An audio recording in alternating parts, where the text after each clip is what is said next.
Sa loob ng 7 araw mula July 29 hanggang August 4, marami pang mga buto ang nakukuha ng Philippine Coast Guard mula sa lawa ng Taal sa Batangas.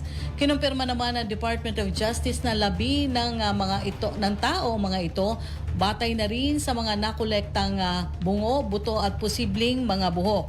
Ayon kay DOJ spokesperson Assistant Secretary Miko Clavano, inaalam na nila kung gaano karami na ang mga labi na na-retrieve mula sa Taal Lake. Hihingi na rin daw sila ng tulong sa mga eksperto mula sa University of the Philippines sa Japan para sa DNA testing.